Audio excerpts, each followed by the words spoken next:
कब से शुरुआत हो रही है? ये करेंगे, पहले ये स्टेबलाइज हो जाए। अभी तो एचएम का हम लोगों ने एचएम और एसटी का बिल्कुल हेड मास्टर किया, फिर हेड टीचर, आज एचएम का, आज हेड टीचर का निकलेगा। एचएम तो एसटी का निकल रहे हैं। हाँ, बिल्कुल आज वो निकल रहा है। कोर्ट से सब कुछ हो गया। हरी झंडी हम लोगों ने पुराना रद्द कर दिया है और नए सिरे से फिर हम लोगों ने कर दिया है। क्या मतलब सभी का जिला जो भी ऑप्शन उन्होंने दिया उसी को हम लोगों ने फॉर्मूला पे चलाया है। जो अब तक जो लिस्ट जारी किए गए थे सारे रद्द हो गए। हमने वो पूरी लिस्ट रद्द कर जो दी। पिटिशनर है उनका क्या हुआ? अब वो अपने फॉर्मूला में देख लें कि बैठ रहे हैं नहीं बैठ मतलब रहे। वो 48 या हम उस प्रैक्टिशनर को खोजने नहीं जाते। उनका भी रिजल्ट आ रहा है जिला। सब वो भी उसी में है, तो उनका रिजल्ट आज आ जाएगा। सभी लोग आज वेबसाइट में देख। कब तक टारगेट है ये एसटी और एचएम की पोस्टिंग का? एक उसके बाद हमारा, देखिए हम लोग हमेशा मतलब रैंडम अलॉटमेंट पे विश्वास नहीं करते हैं। जी जी।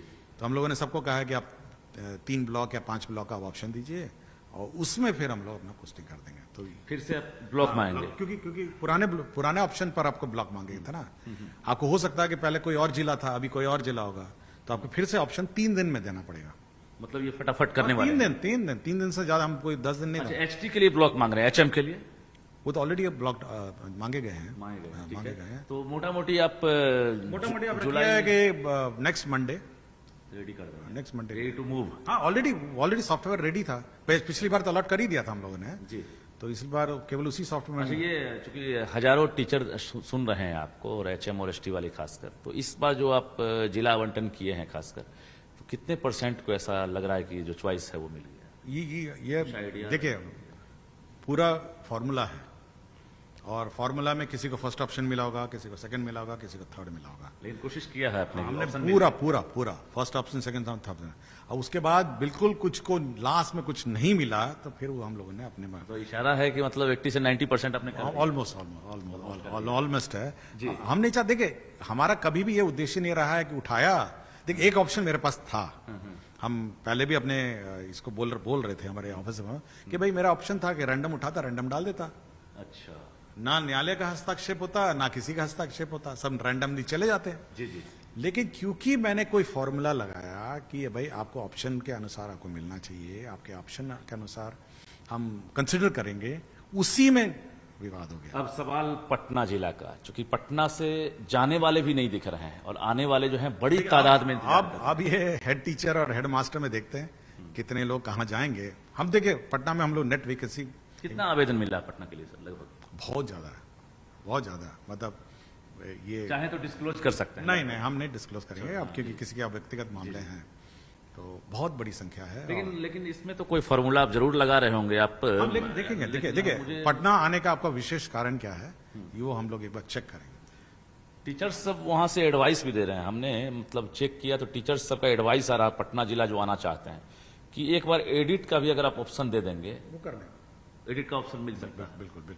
इस महीने जुलाई लगता है पटना वालों के लिए। पूरा खत्म कर लूं, क्योंकि अभी हेड टीचर भी चले जाएंगे, बहुत स्कूल से हेड टीचर चले जाएंगे, फिर हेड मास्टर भी बहुत स्कूल से चले जाएंगे। अब पूरी रिक्ति बिल्कुल कहते उथल फथल हो जाएगी। एक तरह से में भी अपने पोस्टिंग किया, उसमें कई ऐसे हैं जो सेम जिला वाले छूट गए हैं, तो उसके लिए क्या? मैं आपको बताया ना कि आप जो ग्रीवांस पोर्टल आप दर्ज करिए, उसमें वो करेंगे। उसमें करेंगे। अच्छा। अब बाकी जो अंतर जिला वाले जो छूट जाएंगे या जो अभी केवल देखिए बल्क में जो बच गया है, बल्क में हम केवल पुरुष का लेंगे। जो पुरुष कम, जहाँ पे टीचर कम है जिन जिलों में, वो जाना चाहते हैं, तो वो पुरुष हम लोग पहले टेकअप करेंगे। अब चलिए, अब लास्ट सवाल, कब तक ये 1,90,000 आवेदन को एक तरह से समझिए कि फाइनलाइज करने का आपने टारगेट रखा है? देखिए किसी भी व्यवस्था में मतलब इसको पूरे व्यवस्था को बंद करके ठीक है हम डिस्पोज करेंगे। और ये अनंत, आप ही खुद ही कह रहे हैं कि आप फिर ऑप्शन खोलिए, तो ये ऑनगोइंग प्रोसीजर है। किसी को निराश ये नहीं करना है कि भाई अब आपके सारे के विकल्प हम बंद कर दिए हैं। जी। विकल्प हमेशा खुला रहेगा और टीचरों के सुझाव हमेशा वेलकमिंग हैं और समस्या समाधान करना हमारा काम है। मेरा बस इतना एक ही अनुरोध है कि शैक्षणिक कार्य में ध्यान दें और बच्चों को पढ़ाने में अधिक से अधिक ध्यान दें। 30 जून तक आखिरी दिन था वो ज्वाइनिंग करने का, जिनका ट्रांसफर हुआ है। आज 1 तारीख हो गया, अब क्या करेंगे? बहुत लोगों ने ज्वाइन नहीं किया। फिर वो अपना जाएंगे। हम लोग वो बढ़ा रहे हैं। वो नहीं, वो तो अबेयंस में है, वैसे भी अबेयंस हो गया ना। अच्छा। अब उन लोगों ने जिन्होंने ज्वाइन नहीं किया वो अपने शिकायत कोश में डालेंगे कि क्यों नहीं ज्वाइन किया। नहीं बढ़ेगा, कोई उपाय नहीं है उनके लिए। वो तो 30 तारीख है, आप कितने दिन तक, हम लोग को अपना अकाउंट भी तो क्लोज करना होता है ना, अच्छा अच्छा। कि अकाउंट अगर मैंने ओपन कर रखा, अब कोई टीचर आना चाहता है तो उनके स्थान पर तो टीचर दिखा रहा होगा ना। लेकिन आप इतनी बड़ी संख्या में ट्रांसफर करने की कोशिश शुरू की है एक ये चुनौती मेरे के ख्याल से साथ। पूरे इंडिया में लार्जेस्ट ट्रांसफर था। Largest transfer है। हाँ, मेरे ख्याल से विश्व में ये इंडिया का तो सबसे लार्जेस्ट तो ट्रांसफर। आपने शुरू किया तो अब जिनकी आपने बहाली की लगभग सबको जिला मिल ही गया है अपना और चॉइस ही मिल गया है। उसमें जो 20-25% वाले हैं टीआरई 3 वाले वो भी बहुत कठिन हुआ इसलिए कि शुरू में ही रैंडम पोस्टिंग कर दिया गया। तो एक बार रैंडम पोस्टिंग के बाद उस शिक्षक को वहां से हटाना और फिर नए टीचर को उधर भेजना, ये बड़ा चैलेंज है। ये सब टीचर मतलब आप कह रहे हैं कि शुरुआत में रैंडम अगर नहीं हुआ होता तो ये हाल नहीं होता। अगर टीआरई 3 में क्या किया हम लोगों ने, शिकायत कितना आया टीआरई 3 में, मोटा मोटी आया होगा, मतलब 50 मामले 100 मामले आए होंगे।